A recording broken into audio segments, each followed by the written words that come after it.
Okay. Uttam Kumar Reddy రాష్ట్రంలో హరీష్ రావు చాలా దోపిడీ చేస్తున్నాడు. ప్రియమిత్రులు ఆలోచన చేయండి.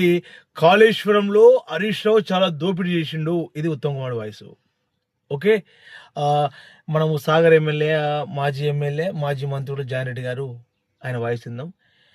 ఈరోజు చాలా స్పష్టంగా నేను మీ జానారెడ్డిని చాలా క్లియర్గా ఆంధ్రప్రదేశ్ కానీ తెలంగాణ కానీ అనేక ప్రాంతాల్లో నేను తిరిగి అనేక సందర్భాల్లో రాష్ట్రాన్ని అభివృద్ధి చేసి రోడ్లు రవాణా అవకాశాలని చాలా గొప్పగా అవకాశవాదాన్ని నేను వినియోగించుకొని పార్టీని నేను ముందుకు నడుపుతున్నాను.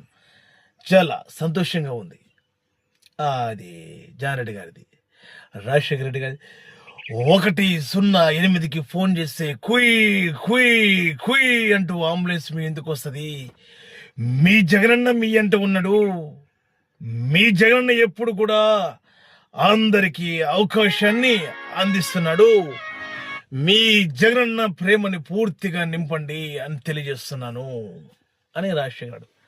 అదే చంద్రబాబు నాయుడు చూసుకుంటే చాలా సందర్భాల్లో చాలా విధాలుగా తెలుగుదేశం పార్టీని ఒక అనుమానం లేకుండా చేశారు.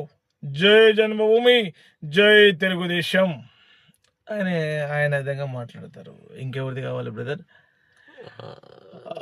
మన తెలంగాణ మాజీ సీఎం హనుమంతరావు ప్లస్ కేసీఆర్. గాడెవుడు కూడా మోపే కేసీఆర్ గారు గాడెవుడు కూడా మోపే తెలంగాణ ఆగం చేసి గత్తర్ చేస్తారే. ఏమే రాహుల్, ఏం మాట్లాడుతున్నావు? ఒక 25,000 ఇద్దామంటే ఆయన ఏమంటాడంటే 25,000 ఇద్దాం సార్ అంటే 1,16,000 ఇద్దామంటా అంటాడు ఆవిడ కేసీఆర్. గాడ కూడా మోపై తెలంగాణ ఆగం చేసి గద్దర్ చేస్తారే.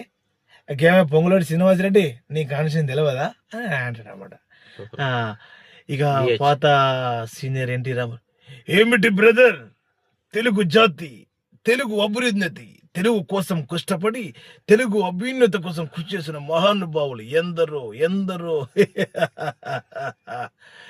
తెలుగు జాతి కోసం, తెలుగు అభ్యున్నతి కోసం, తెలుగు జెండా, తెలుగు దేశమై తెలంగాణ ఆంధ్ర ఆప్యాయత చెందాలని కోరుతున్నాము. ఇక జగన్ అన్నట మాట్లాడు, ప్రతి పేద చల్లికి, ప్రతి అన్నయ్యకు, ప్రతి తమ్ముడికు తెలియజేస్తున్నాను, మీ అందరి ఆశీర్వాదం నా మీద ఉండాలి.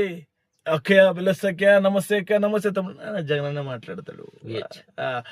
అరే ఏం మాట్లాడతారా తమ్ముడు? అరే బాబు, పోలీసు వాళ్ళు పైన